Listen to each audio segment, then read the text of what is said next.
દરેક ગુજરાતીના ઘરમાં અથાણા બનતા હોય છે। ઘણી બધી પ્રકારના અલગ અલગ આપણે અથાણા દર વર્ષે બનાવતા હોઈએ છીએ। તેમાંથી આજે આપણે આદુ, લસણ અને કેરીનું અથાણું બનાવવાના છીએ। તો આ લસણનું અથાણું ખૂબ જ ગુણકારી અને હૃદય રોગના દર્દીને ખૂબ જ લાભદાયક છે। આ અથાણું કેવી રીતે બનાવાય તે હું તમને આજે શીખવીશ, તો વિડીયો એન્ડ સુધી જોજો। આ અથાણું એકવાર બનાવી આખા વર્ષ સુધી સ્ટોર કરીને ખાઈ શકાય છે। તો ચાલો ટેસ્ટી અને ખૂબ જ ફાયદાકારક એવું લસણનું અથાણું બનાવીએ। સૌપ્રથમ અહીં 250 ગ્રામ લસણ ફોલીને લઈ લીધું છે। ટોટલ આપણે 500 ગ્રામ લસણનો ઉપયોગ કરીશું। તેને આ રીતે હેન્ડ ચોપરની મદદથી ચોપ કરી લેશું અને સારી રીતે ક્રશ થઈ જાય એટલે તે જ ચોપરમાં આપણે 100 ગ્રામ આદુને છાલ કાઢી લઈ અને ક્રશ કરી લેશું। આ રીતે આદુ અને લસણ બંનેને આપણે ક્રશ કરી લેશું। હવે આપણે ઇન્ગ્રેડિયન્ટ્સ જોઈ લઈએ। સૌથી પહેલાં લસણનું અથાણું હોવાથી લસણ આપણે ક્વોન્ટિટીમાં વધારે લઈશું। અહીં 250 ગ્રામ ફોલેલું લસણ અને 250 ગ્રામ આખું લસણ એમ ટોટલ 500 ગ્રામ લઈશું। તો 250 ગ્રામ ફોલેલું લસણ, 250 ગ્રામ આચાર મસાલો, અને તે પણ આપણે બજાર જેવો ઘરે કેવી રીતે બનાવો તેનો વિડીયો મૂક્યો છે, તેની લિંક ડિસ્ક્રિપ્શન બોક્સમાં આપેલી છે। અડધો નંગ કેરીને કાચી કેરી અહીં તોતા કેરી લીધી છે, આ રીતે છીણી લીધી છે। અડધો નંગ કેરીને આ રીતે નાની કટકી કરી લીધી છે, એટલે ટોટલ 1 કેરીનો ઉપયોગ આપણે અહીં કરીશું। 250 ગ્રામ લસણને જે અગાઉ આપણે ક્રશ કર્યું હતું તે લઈ લીધું છે। 100 ગ્રામ આદુને પણ ક્રશ કરેલું હતું એ લીધું છે। અને અથાણું શુદ્ધ રીતે આપણે બનાવવાના છીએ। તો આટલા ઇન્ગ્રેડિયન્ટ્સમાંથી આપણે લસણનું અથાણું ઇઝીલી આખા વર્ષ માટે સ્ટોર કરી શકાય તેવું આપણે બનાવી શકીએ છીએ।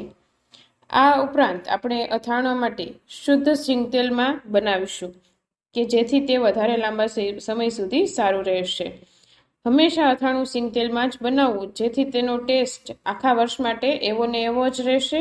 ટેસ્ટમાં કોઈ પણ ફેરફાર થશે નહીં અને એકદમ સારું રહેશે અને બગડી જવાની કે ફુગાઈ જવાની બીક નથી રહેતી। અહીં હું પ્યોર 100% શુદ્ધ સિંગને પીસીને કાઢેલું અને 2 વાર ફિલ્ટર થયેલું કોઈ પણ ભેળસેળ વગરનું નજર સમક્ષ કાઢી આપેલું શુદ્ધ કોટેશ્વર બ્રાન્ડનું સિંગતેલ યુઝ કરું છું। આ સિંગતેલ એકદમ શુદ્ધ હોય છે અને ખાવામાં પણ ખૂબ જ ટેસ્ટી એવું વાનગીઓ બને છે। અને એકદમ તમે કોઈ પણ વસ્તુ તેમાં તળો તો એકદમ તેલ છે એ વસ્તુ તળ્યા પછી એવું ને એવું જ ચોખ્ખું રહે છે, એકદમ કાળું પડતું નથી। તો આ સિંગ તેલનો ઉપયોગ તમે જરૂરથી કરી શકો છો, તેનો કોન્ટેક્ટ નંબર લિંકમાં આપેલો છે। હવે કઈ રીતે બનાવવું તે રીત આપણે અથાણાની જોઈ લઈએ। અથાણાને બનાવવા માટે હવે એક પેનમાં 1 કપ તેલ લઈ લસણને સાતળી લઈશું।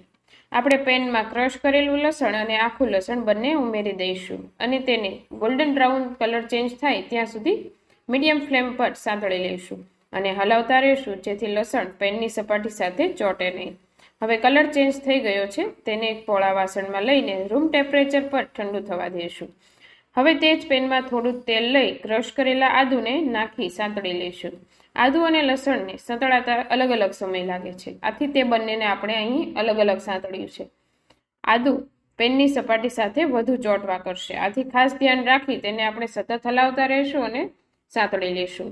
તેને કલર ચેન્જ થાય, ગોલ્ડન બ્રાઉન થાય અને સોફ્ટ થાય ત્યાં સુધી આપણે તેને સાતળીશું। હવે તેને લસણ કાઢ્યું એ જ વાસણમાં ઉમેરી દઈશું અને રૂમ ટેમ્પરેચર સુધી ઠંડુ થવા દઈશું। હવે બધી જ પૂર્વ તૈયારી આપણી થઈ ગઈ છે અથાણા બનાવવા માટે। હવે બધું મિક્સ કરી દઈશું। તો તેના માટે સૌપ્રથમ લસણ અને આદુ સાતળીને વાસણમાં કાઢ્યું છે તે વાસણમાં અડધો નંગ કેરીને ક્રશ કરી હતી તે ઉમેરીશું। અડધી કેરીને નાની કટકી કરી હતી તેને પણ ઉમેરી દઈશું। હવે તેમાં બજાર જેવો જ ઘરે બનાવેલો આચાર મસાલો 200 થી 250 ગ્રામ કે તમારી પસંદ મુજબ થોડો વધુ ઓછો કરી શકો છો, જેટલો મસાલો આપણે ઉમેરી લઈશું અને તે બધું જ સારી રીતે ભેળવી લઈશું। હવે તેમાં ધુમાડા નીકળે ત્યાં સુધી અગાઉથી મેં ગરમ કરી તેલને અને થોડું એવું ગરમ હોય ત્યાં સુધી સિંગતેલને ગરમ કરી લીધું હતું, તો તેવું સિંગતેલ અહીં જરૂર પ્રમાણે તેમાં ઉમેરતા જઈશું। આ અથાણાને આપણે સ્ટોર કરવા માટે તેલથી ઢકાયેલી રહે તેટલું તેલ છે એ ક્વોન્ટિટી ઉમેરવાની છે। તો અથાણાની સપાટી તેલથી ઢકાયેલી રહે તેટલું તેલ ઉમેરી દઈશું જેથી તે આખા વર્ષ માટે ખરાબ થશે નહીં અને ટેસ્ટમાં પણ એવું ને એવું જ રહેશે. આ મિક્સ કરેલા અથાણાને 1 દિવસ માટે આ રીતે ઢાંકીને જ રહેવા દઈશું, જેથી સારું એવું મિક્સ થઈ જાય.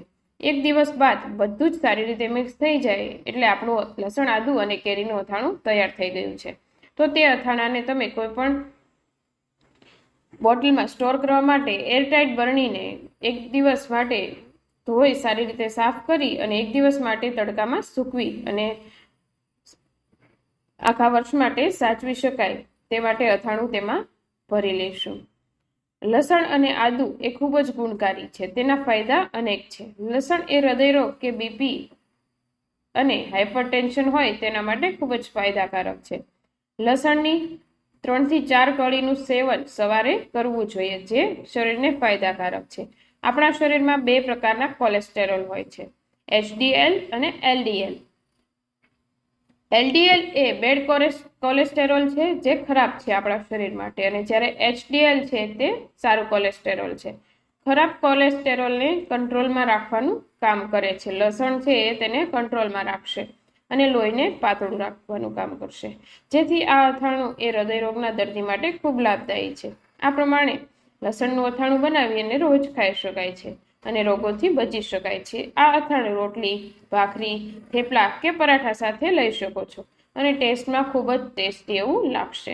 તમે પણ આ રીતે અથાણું બનાવો અને કેવું બને છે એ મને કમેન્ટ સેક્શનમાં જરૂરથી જણાવજો. ફરી મળીશું આવી જ એક નવી રેસીપી સાથે. ત્યાં સુધી આવજો. Thanks for watching.